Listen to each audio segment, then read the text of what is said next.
విజయనగర పట్టణ కొప్పల వెలమ మరియు జిల్లా సంఘాల ఆధ్వర్యంలో స్వతంత్ర సమరయోధులు గొర్రిపాటి బుచ్చప్పారావు గారి పేరును గత ప్రభుత్వం తాటిపూడి రిజర్వాయర్కు పెడితే ప్రస్తుత కూటమి ప్రభుత్వం ఆ పేరును రద్దుపరిచింది.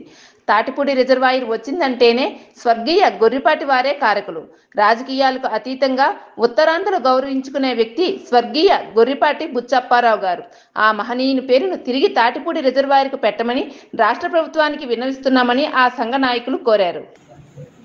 ఈరోజు ఈ పత్రికా సమావేశానికి ముఖ్య కారణం ఏంటంటే తాటిపూడి జలాశయానికి బడుగు బలహీన వర్గాల ఆపద్బాంధైన పెద్దలు జీబీ అప్పారావు గారి పేరు, గొర్రిపాటి బుచ్చప్పారావు గారి పేరును ఈ మధ్యకాలంలో తొలగించినట్లు జీవో వెలువడింది కాబట్టి ఈ సమావేశం నిర్వహించడం జరుగుతుంది.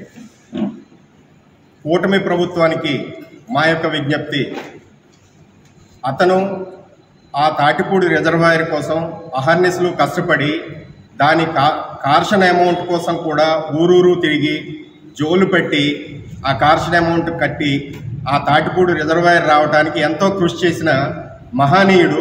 అటువంటి మహనీయుని పేరుని తొలగించడం చాలా అమర్యాదకరంగా మాకు భావిస్తున్నాం. కాబట్టి పెద్దలందరూ సముచితంగా ఆలోచించి తిరిగి జీబీ అప్పారావు గారి పేరుని పునరుద్ధరించవలసిందిగా ఈ పత్రికాముఖంగా కూటమి ప్రభుత్వాన్ని కోరుకుంటున్నాం.